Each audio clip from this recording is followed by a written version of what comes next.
Salut à tous, aujourd'hui on va tester un nouveau jeu, plutôt un jeu que j'ai acheté récemment dans un marché aux puces, qui s'appelle Super Smash Bros Melee, et on va le tester directement. J'ai préféré faire une vidéo pour partager ce test avec vous. Alors je vais choisir Link, et on va commencer.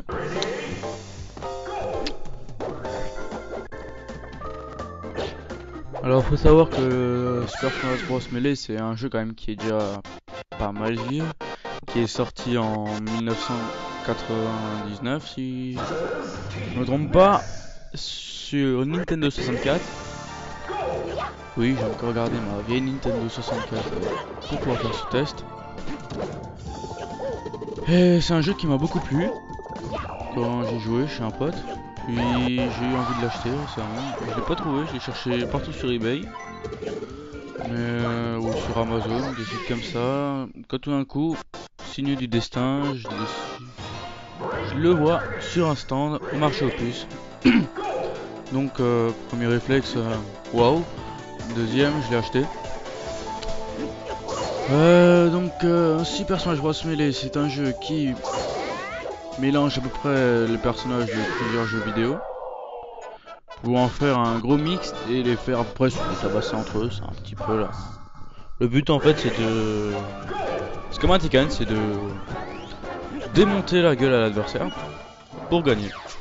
Alors ici il n'y a plus de barre de vie, hein. Ça... Il y a des pourcentages. Et j'ai l'impression que plus le pourcentage de l'adversaire augmente, plus on le projette loin en lui tapant dessus en fait. À partir de 100%, l'adversaire ferait mieux s'inquiéter parce que dès que tu le touches, wahou, il va le dingue de l'autre côté. Là je suis un petit peu en train de galérer sur Star Fox. Ah c'est bon. Ouais, donc il est possible aussi de les faire propulser une fois dans le ciel et ils atterrissent mais pas sur la map, ailleurs. Des fois on a des matchs comme ça où il y a un géant et on est à 3 dessus en fait. T'as un géant contre 3. Et en général ils sont plutôt faciles. Faut les expédier hors de la map, c'est tout. Parce que les tuer c'est un petit peu vrai impossible. Alors il y a des niveaux bonus comme je suis en train d'en faire un là. Celui-là j'ai pas trop compris les règles, si vous pouvez me l'expliquer dans les commentaires, ça serait fort sympathique. Et celui où il faut toucher les cibles, il est un peu hard. J'ai réussi une fois en entier. Bon depuis je le rate tout le temps, hein, c'est... J'ai pas honte de dire, je suis un petit peu nul. Donc là on peut faire, en appuyant sur Start, vous avez remarqué qu'on peut faire, on peut prendre la pause. Ce qui est plutôt drôle.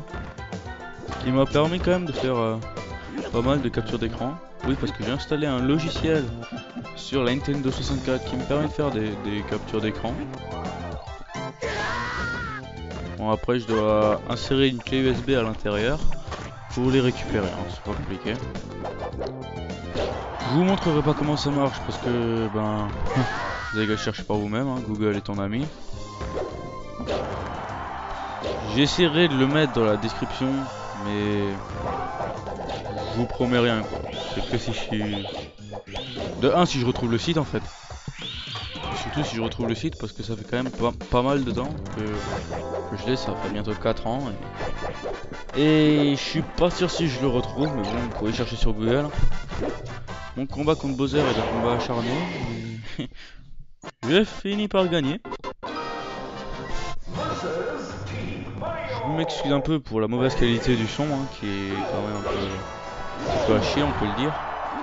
Voilà, donc des fois on a des niveaux comme ça où on a plusieurs personnages et on est contre 3 personnages en même temps. C'est comme les géants, seulement nous on n'est pas géants, mais on est contre 3 quand même. Et ils ont plusieurs vies et le but c'est de les expédier tous hors map. Voilà, voilà. Donc ce Super Smash Bros Melee a quand même des graphismes bien sympathiques. La jouabilité est vraiment facile, la prise en main est rapide. Ouais, si vous n'êtes pas trop... Si vous connaissez assez en jeu vidéo, c'est plutôt facile. Sinon, bah... suivez le didacticiel après. Sinon, à part ça, le son est pas mal. Excusez-moi, j'ai un peu fauche des fois. Donc le son est pas mal. Il est rigolo à jouer, il y a des épisodes marrants. On peut jouer à peu près plein de personnages. On peut jouer Zelda, Mario, Donkey Kong, Samus, bon je sais pas tous vous les citer hein, mais il y en a pas mal. Il y a plusieurs jeux vidéo, il y a Star Fox, Mario, Zelda. Il y a les Metroid aussi qui sont là. Et les Pokémon, bien sûr les Pokémon, hein. Vous avez vu de la cinématique. Les Ice Creamers, que je connaissais pas. Si l'un de vous en commentaire peut me dire sur quel jeu en fait est basé les Ice Creamers, parce que ce sont des personnages que je ne connais pas. Du coup, ben, j'aimerais bien savoir d'où ils viennent. Et il y a aussi Mario, mais en version psychologue. Enfin, on dirait une sorte de Docteur Mario avec sa blouse blanche et une sorte de casque de psy. Et j'aimerais bien savoir de quel jeu Mario il vient, parce que je suis un grand fan des Mario. Et j'aimerais bien savoir d'où il vient. Donc, vous pouvez aussi me le dire dans les commentaires, c'est gentil, sachant que je lis tous les commentaires. Je vais vous donner à peu près après une adresse email auquel vous pouvez m'écrire. Vous me posez des questions, un truc comme ça. Un de ces cas, je ferai un FAQ. Donc, foire aux questions pour ceux qui ne savent pas. Qui présentera, bon, c'est ma première vidéo, mais j'ai plein de projets, je vais en faire plusieurs. D'abord, j'ai testé d'autres jeux rétro, comme par exemple Tekken 3, un petit test sur Pokémon d'à peu près 5 minutes, des Street Fighter, des Dragon Ball aussi. C'est quand même un univers qui m'a beaucoup plu et qui a bercé mon enfance. Ouais, on peut se demander comment Dragon Ball peut bercer une enfance, mais moi j'y suis arrivé. Alors, bon ben là on arrive au boss final, hein. Faut savoir que ce jeu, il a un avant-boss qui est en fait un personnage aléatoire. L'ordinateur que... Ouais, l'IA choisit aléatoirement, qui le rend en métal, ce qui le rend plus solide, il vole moins facilement, du coup il est plus difficile à combattre.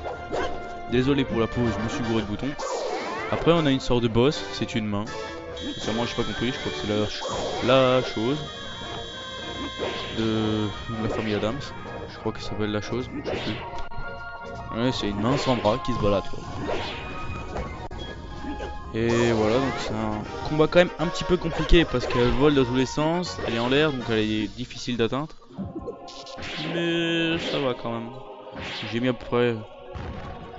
Bon, je suis mort 4 fois avant de réussir à la battre la première fois, mais j'ai réussi. Faut juste comprendre le truc. Les attaques sautées sont plus puissantes que les attaques normales, donc il suffit de faire un double saut et une attaque et c'est bon. Vous lui enlevez 10% à la minute, enfin à la seconde plutôt. C'est plutôt facile.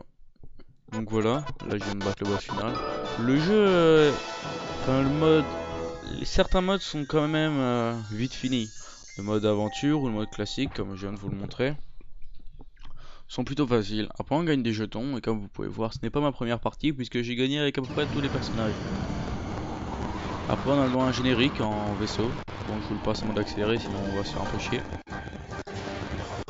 Et on arrivera sur la fin, hein. On vous dit donc au revoir les amis. Hein. Et pour ceux qui veulent s'abonner à la chaîne, ben, cliquez sur s'abonner et puis au revoir. Allez, salut à tous, je vous laisse sur cette petite cinématique, à plus.